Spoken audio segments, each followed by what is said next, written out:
and welcome to another booktube video from me, Lauren, from Lauren and the Books. You've caught me about to tidy up this book trolley. So this is the book trolley. This is my winter TBR. It's a TBR of books I put up. I never went through the TBR.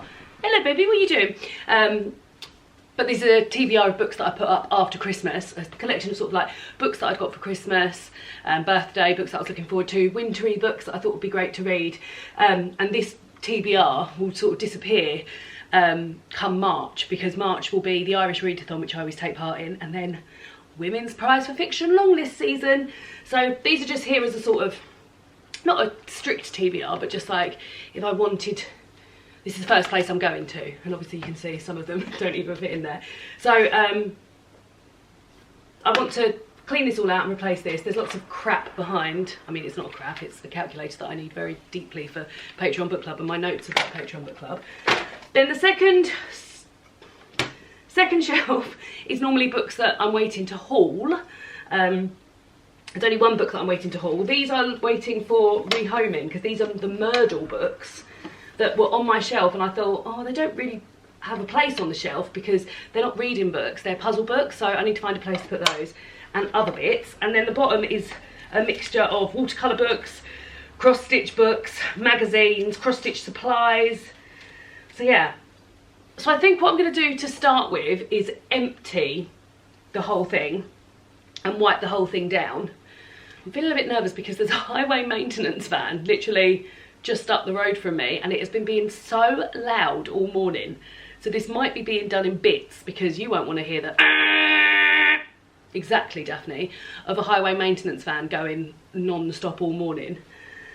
So yeah, so I'm going to empty it, wipe it down, because there'll be dust in there. Here's a tip: before you do any cleaning, wipe things down with a bit of kitchen roll just to get rid of the dust, and then you're not putting product on dust and making it harder to clean. And then I've got Purdy and Figg, which I really do love. I don't know how good it is at actual like cleaning. No, I do know how good it is at actual cleaning, because I wipe down my table with it every day, and I wipe down my window sills and windows and stuff. I don't tend to do like bathroom and kitchen cleaning with this. This is more like, and my doors and like baseboards, skirting boards called them in the UK. God, it smells lovely. And this will be perfect to wipe this down with as well. But I'm gonna empty the whole thing before I wipe it down properly. This is I've just ordered myself the Valentine's Day scent. I feel very much into the, here's an email about our Valentine's Day scent. The Valentine's Day scent is rose and violet.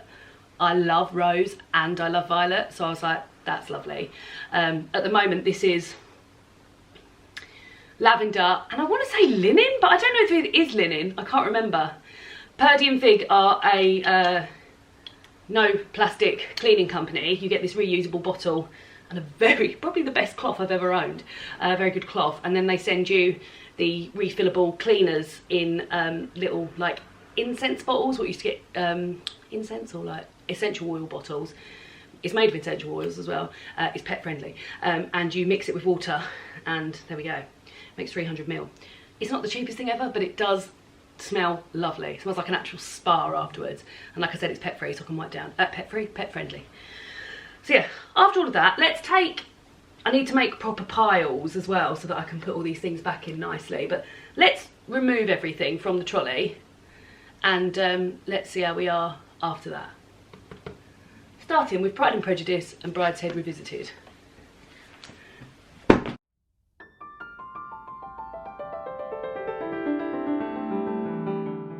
Empty and about to be wiped down, top to bottom, obviously, because because these are made out of mesh, not mesh, stronger than mesh, but if any fluff drops down, I'm not wiping it from bottom to top.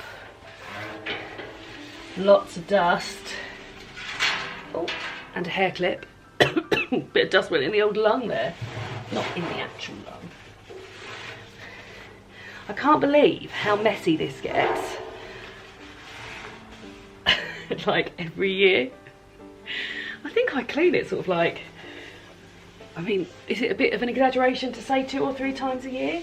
But not all that much happens with it, so I can't believe that it requires more than this. There we go. Right, now we do the spray.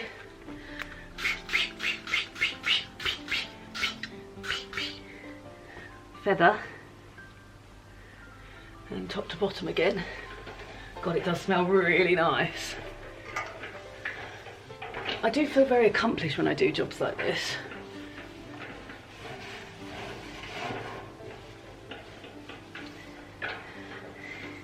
I'm going to give you a little insight into the winter TBR. I've stopped doing sort of TBR videos just because, although I like having sort of suggestions, weirdly, I love a TBR when there's like a readathon, which I only take part in one a year anyway, the Irish readathon, or if there's a book prize, like the Women's Prize for Fiction. But the rest of the year, I find it quite restrictive.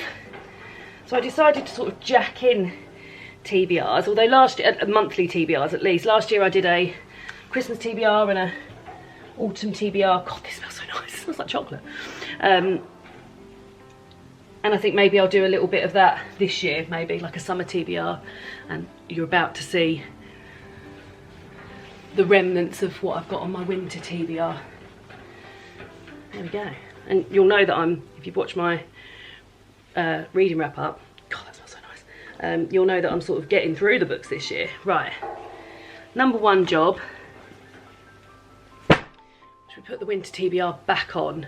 And I'll talk you through it. I said remnants, didn't I? But there is actually an awful lot of books here. So let's start with a book club book. I'm going to just go through in the order that I've got them. For my choir book club, we're reading Rosewater by Liv Little. That's what's on there.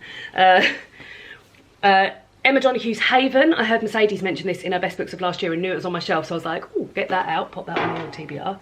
North and South is one that's been appearing on a lot of TBRs of mine recently.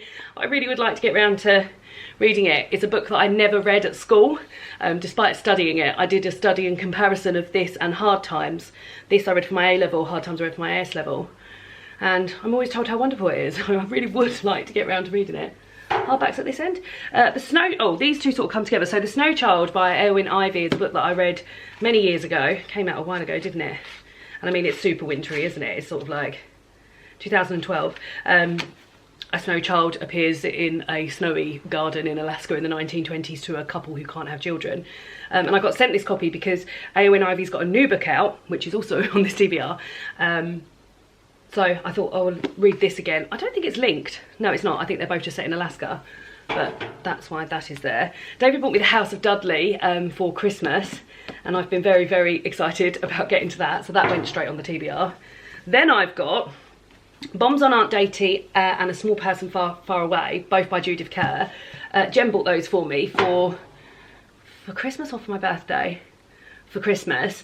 And they are the books that follow on from When Hitler Stole Pink Rabbit, which is here, which is a memoir of Judith Kerr, her family having to run from Germany in 1933. And these are the books that follow on from it. So yeah, and I've really got myself into sort of like my war books, so I'd like to reread this and then reread these, and that just felt so wintry. So, and also I was excited, so I added them straight too. Again, Half-Assed Human by Lena Norms, a book that I pre-ordered and got sent a copy. So I gifted my pre-ordered copy to my friend Emma, who has read it already. She's better at reading books quickly when she says she's going to, and she enjoyed it, and obviously I know I'm going to enjoy this. I love Lena's channel and everything that she sort of stands for, and I thought this would be a great book to read at the top end of the year, sort of looking forward to the rest of the year. So gonna go to that soon. The Lion's Den by Iris Mwanza. This is a book that I had planned on maybe reading between Christmas and New Year because I was very excited about it when it arrived, and I didn't get around to reading it between Christmas and New Year, but therefore it stayed on the winter TBR. Here is that other Eowyn Ivey book, Blackwood's Blue Sky. Yeah, I don't think it is linked in with it. No, it's just the landscapes. It's just the fact that it's set in Alaska. Then The Axeman's Carnival by Catherine Chidgey. Pet by Catherine Chidgey was one of my favourite books that I read last year, and I heard Mercedes raving about this. So I bought this on Independent Bookshop Day in the Margate Bookshop and knew that I wanted to read it quickly. So that is how that has been added on.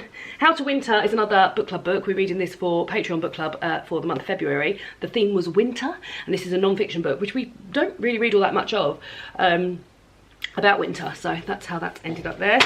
I've got a proof copy of a book that I'm very, very excited about. That's Am I Having Fun Now by Susie Ruffle, who's a comedian that I love.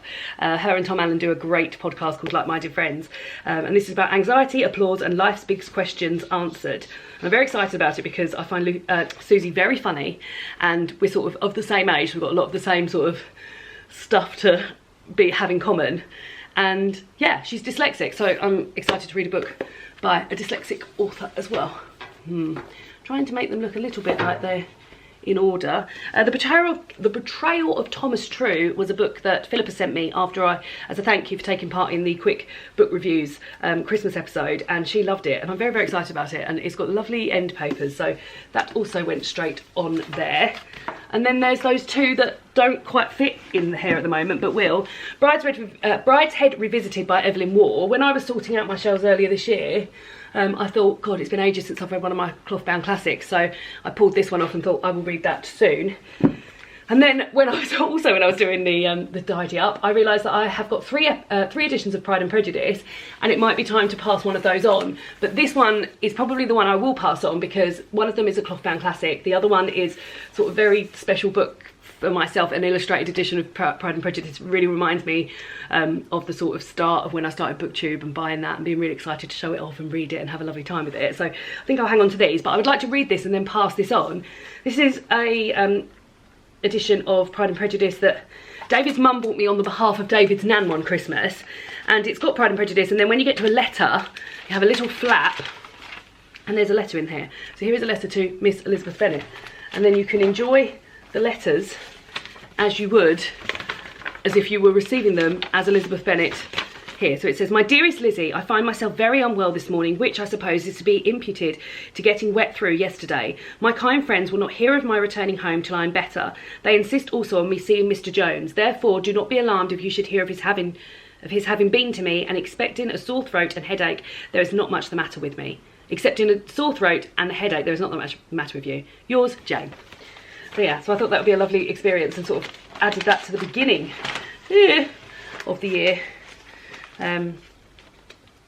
Thinking I would get through to that quickly. So what I think I'll do with those, because there's no space for them at the moment, I'll just tuck them at the back, and then as these get read, I'll bring some of them forward. The other things that were on the top of the thing were things to do with the top shelf, were to do with Friday reading vlog. So on a Friday reading vlog, I film a Friday reading vlog every weekend, not every weekend because it's Friday today and I'm not filming one, whereby I read and do a few lovely little sort of bits, ritualistic bits every week, one of which is read a poem from a poem for every insert what season it is here day. These are poetry books edited by Ali Aziri. They're really lovely, and we're on winter at the moment. I also answer a question from Lit Chat Questions. There's 100 questions here. I mean, we are on the tail end of them now, guys. I mean, we've still got loads left, like we're not going to run out this year, but I need to start thinking about that for future. And then new this year is that we're doing little Kent walks. I live in Kent in the southeast of England, and we've been doing these walks, so we've done 3 of them so far. Annoyingly, I filmed a Friday reading vlog last week, and that'll be up. You've probably already seen it. But Storm Eowyn was supposed to be coming, and there was such sort of, it's going to be all fall, you're not going to be able to get out of your house. It was definitely worse in other parts of the country, but down here in the southeast it was bloody beautiful. So we'd sort of written off the weekend of no, we won't do any walking, and we could have done a beautiful walk. So yeah, so I'm looking forward to getting out and doing another walk, so they can go behind as well. And then, as I said, I've just got, this is my notebook for my All About the Archers podcast. This is my notebook for the Patreon book club. This is my calculator that David bought me in my stocking this year, because I always have to borrow his phone, because I record on my phone, we do the live show. I always have to borrow David's phone to do the average score, so he bought me a calculator, which is lovely. And then these are these highlighters that I use all the time. So I will also tuck these behind as well, and that already looks much better with not having those two on the top. So hurrah me. Second shelf. Like I said, the second shelf is normally where I keep books that I'm waiting to haul. I've only got 2 books that I'm waiting to haul at the moment. You get a little sneak peek here. One of which is a Christmas present that my sister got, that she doesn't think she'll get round to reading, and I'm going to have a little look into it and whether or not I will. This is the Noma Guide to Fermentation. And you'll know that I've been getting very into pickled and fermented foods, and I got some fermentation jars for Christmas, so that was very nice of my sister to pass that on to me, and hopefully I'll get a bit more use out of it, but I do need to look into it. And then I've got a book sent to me from Canongate called These Heavy Black Bones by Rebecca Achienge Ajule Bushell. So yeah, so those will get hauled at some point and you will see them in more detail. The other thing that was on here were my 2 Myrtle books, which are puzzle books, which were on my shelves. They don't belong on the shelves really, so I think I'm going to put them on my headboard. I've got a storage headboard, and David's side is where he keeps his Sudoku books, so it might be nice if I mirror that with my puzzle books, so pop those there. And then some other bits that were there were some pictures. So here's a picture of me and David at my friend Adam and Hazel's wedding. Good God, that was years ago. Years and years ago, look at us. That can go somewhere. I've got a lovely picture of my niece when she was a baby. And then this Nolite Tabastel de... Oh, she needs to write this down. This is a bit of cross stitch that I did before I got back into cross stitch. I did this when we lived in the old flat. And it's from... You're definitely playing with her toys. It's from The Handmaid's Tale, and that's why I did it on Red Ada. But yeah, I framed it and I like it, so maybe I'll put it back up on the shelf over there and then put those 2 elsewhere. So they have got homes to find but homes to go to. And then the other thing that was in here was, and that sort of spread over 2 shelves, was just a pencil case where the zip is busted. Oh, I found something I've been looking for though. I've been looking for my other needle minder, which was on it, so that's a needle minder for when I do cross stitch, so nothing wrong with that. But yeah, the zip is busted on this pencil case, which is a shame. I bought it as a treat to myself when I started my new job last year. So the zip is busted, so that can no longer be used. And then I've got lots and lots of pens. So I need to go through and work out if these pens work, because some of them won't. I already know that some of these have like had their nibs. None of these that I'm showing you, but I assure you there are some which have had their nibs like pushed all the way down. There we go, like this one. I'm going to blame that on my niece, but it may well have been me or David. But yeah, so let me get a bit of paper and go through and work out which of these pens are workable. And this has got to go anyway, so I'll put this in with the rubbish. But I need a little bit of paper. A little scrappy bit of paper. Oh, I've got a magazine here. So I've got a little scrappy bit of... I need to test it on actual paper really, don't I? I'll do that instead of sitting there and being lazy. I mean, I haven't got rid of many ones that don't work, so it's a pencil case enough. But these are all the ones that do work. Loads. So what do I do with them? Because I haven't got a spare pencil case to put spares in. And there was 3 washi tapes in there as well. So I guess we bin those. That's one place to go. I was using my last year's notebook for Patreon Book Club to test. What do I do with all of these? Do I put them in there for the time being? I mean, I'm not going to be pleased with myself. I can feel myself doing it already. It's happening. It's happening. I'm putting them all in there until I get a pencil case. Until I get a pencil case to put them all in. I'm going in there. I mean, you can't see them, and there's enough room for books here, but they are going to come back to bite me in the bum. I already know that.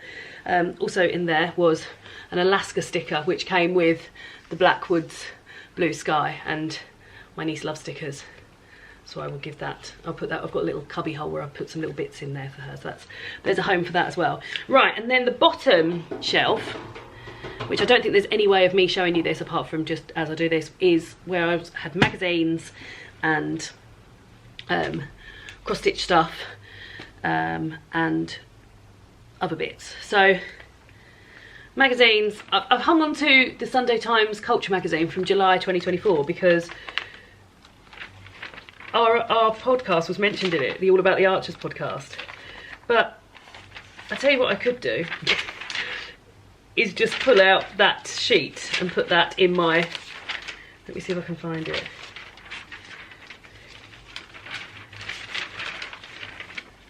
I'm looking deeply for it. All About the Archers, here we go. Yeah, it mentions our All About the Archers podcast, a welcome addition to the canon of unofficial fan podcasts on the series. 4 Ambridge addicts, I'm one of them, present a midweek roundup of events and interviews with the cast and production team. Their most recent cast chat is Ryan Kelly, aka Jazz McCreary. There's also a YouTube version, so you can ruin your mind's version of what characters look like. So I think I will pull this out. What does it have? There we go. And I will put it in. So that can go in the bin. I'll put it in my All About the Archers notebook. There we go. Saving space. One day at a time. Then I've got something which was from my work that they posted out when I first started my new job. So I am going to hang on to that for the memes. So maybe I will put that there. Oh, and here is the news. I bought 2 copies. I did not need 2 copies. Here is the newspaper, my local newspaper, with me appearing in it in my new role, which was very exciting.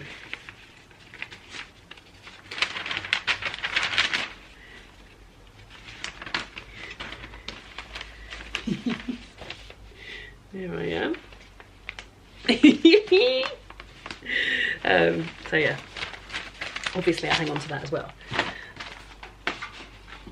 Cute. Right, okay, I don't need the Prima Christmas catalogue. I do sometimes hang on to Christmas magazines. Well, here is one, December 2023. But I didn't actually buy any Christmas magazines last year. I kept saying, oh, I'll buy some Christmas magazines, and I didn't. So I think I can probably safely get rid of these. So that's good. The Sainsbury's magazines are a different kettle of fish because they have lots of lovely recipes in. And I also had a 6-month subscription to Delicious magazine gifted to me by Delicious in order for me to mention on this channel. That was a while ago now. Yeah, like beginning of last year. So I think I'm going to hang on to those. Delicious and Sainsbury's, maybe putting them into Delicious and Sainsbury's order. Sainsbury's magazine's a great magazine, by the way, for recipes and things. There's a free Tesco magazine, I think I'll get rid of that. Sainsbury's, Delicious, and Sainsbury's. We've also got a magazine rack now as well, so I'll put those. Oh no, they can only go this way. That's okay. It's definitely looking better than it was before. And then there was cross-stitch stuff. So there's some actual cross-stitch soluble Ada that needs to go with my cross-stitch things. Countdown to Christmas. A Christmas cross-stitch pattern we bought from Etsy and printed off, and that's what David made his mum and sister, mum, dad and sisters last year. But my sister was really into those, so I might make that this year. So they're Christmas, so maybe I'll keep the 3 Christmas ones together. This cross-stitch book belongs here with my other cross-stitch books, and maybe I'll put these on their side underneath with that. And then the last bits are bits for watercolours. So I've got a watercolour pad, 2 watercolour pads, a watercolour workbook, and how to draw almost every day. What's the date today? 31st of January. What would I be drawing today? If I was doing this today, I'd be drawing Hot Pot. This is a lovely little book. So yeah, I think maybe we'll put those back in there just because they are used. And then I've also got a Christmas card, one Christmas card, which I'll put there with the Christmas bits. But yeah, apart from that, I think it looks very good. So let me just zoom out and you can see how pleased I am with myself. Da, da, da, da, da, da, da. It's done. That's going to come back to haunt me at some point, but for the minute, it looks great. It looks great, it's much tidier. I've culled quite a lot of rubbish from it, and that's that. So, let me know, have you got a book trolley? If you're watching BookTube, I imagine you probably do. And how do you use yours? How do you use yours? What do you think of the old winter TBR? And I'll see you all again soon for another BookTube video. Goodbye!